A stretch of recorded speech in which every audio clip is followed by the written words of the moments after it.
ये आता है ना, which is the best duty. So this story is based on that. You see, there was a king in a kingdom who was always asking questions to his courtiers and the wise men in his kingdom as to which is the greatest duty.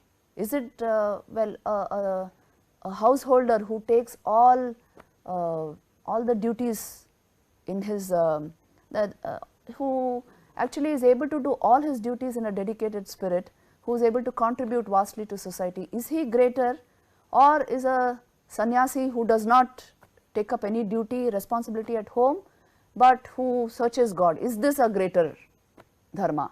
He used to ask which is a greater duty between the two. And then many wise men gave him their ideas, their counsel, but he was not satisfied. One day, you just listen to this story properly and it will show you, it will give a very valuable lesson to you. The stories remain in our minds, isn't it? So just pay attention to this story. One day one sadhu came to his kingdom, came to his palace, and the king asked him also, who is greater? Is it the duty of a householder greater or that of a sadhu, a sannyasin? And then this sadhu said, each is great in his own place, my lord. Each is great. Don't compare the two. In their own place, each is great. Then the king said, well, what proof do you have for this? How do you know each is great in their own place? Then the sadhu said, okay, you come with me, I will demonstrate and show you. So he took him for a long walk into another kingdom. और वहाँ पर in the marketplace of that kingdom, there was a swayamvar going on. Swayamvar आपको पता होगा? So in those days, princes they used to select their husbands through a swayamvar, and a lot of nobles had gathered there, and princes were there, and now this princess had to select a suitor, a prince. Now this princess was very choosy. Many times her father had conducted this swayamvar and she had not selected anybody. So this time another one phase of that was going on. So she went about with a garland in her hand. Now you remember our king and that sadhu are standing there. They suddenly noticed in that crowd of people another young sannyasin came there and stood there.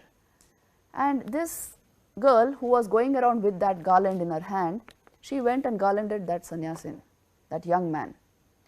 And he was enraged and he removed the garland, threw it on the ground and said, what is this? And then the king of that kingdom, he thought maybe he is a poor man, so he doesn't want to accept his daughter. So immediately he announced that whoever marries my daughter gets half my kingdom, and after my death he will get the whole kingdom. So he is sort of offering him everything, so as to say. But this young man was furious, this young sannyasin, and he just threw the garland and everything and started running away from there. And this crazy girl, this princess, she started following him. And then our king and the sadhu also, they thought, let us follow them and see what happens. So then the young sannyasin made his way to the forest, and he knew all the forest paths, so he just vanished from there. And this girl did not know which way to go, so she sat under a tree and started crying. Now this king and the sadhu came there and they reassured her, they told her, we will show you the way back to your palace. But it was already night, so they all rested under a tree. Now under that tree, they all sat down there, and on that tree was the family of a bird. There was a bird and his wife and his 3 little ones who were very dedicated to their duties. Now he was such an ideal householder, this bird. He immediately saw that 3 people had come under his tree, so they are his guests. You remember that injunction in the Vedas, Atithi Devo Bhava. So he has to do something for them, he thought, and it's so cold, it's going to be nightfall.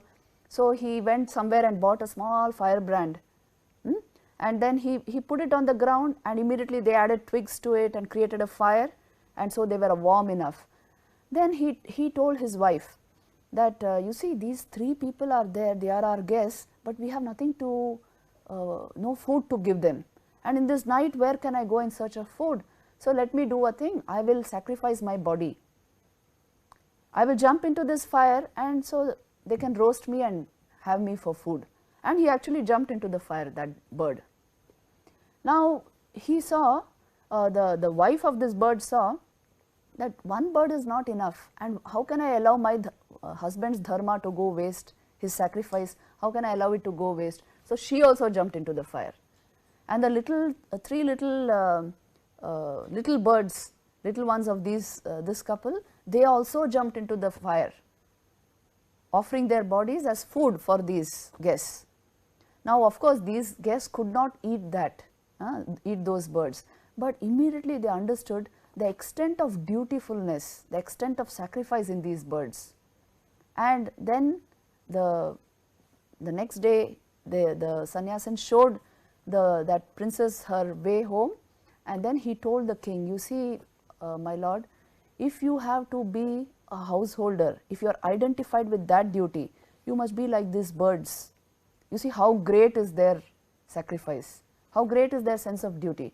And if you are identified with the dharma of a sannyasin, you must be like that young man who could have got everything, but who did not show respect for anything, completely detached from everything. So I say each is great in his own place, but at the same time the duty of the one is not the duty of the other. Duties are different, but any duty performed with entire dedication, complete consecration will lead you to the highest. इसलिए ऐसी बात नहीं उठती कि which duty is greater, whose duty is greater, which is the particular position of life, that is the station of life that is greater. ये प्रश्न ही नहीं उठता. Any duty. Previously we discussed the story of that Vyad, the butcher, and that common house lady. You see, just performance of duty with dedication, with love, and they have reached the highest knowledge. So this is the nature of duty. If it is performed with detachment, with love, you see, this is something you have to work upon, with love and yet with detachment, with a certain sense of dedication. It can take you to the highest values of life. इसीलिए तो कहते हैं ये परम धर्म है, duty, कर्तव्य.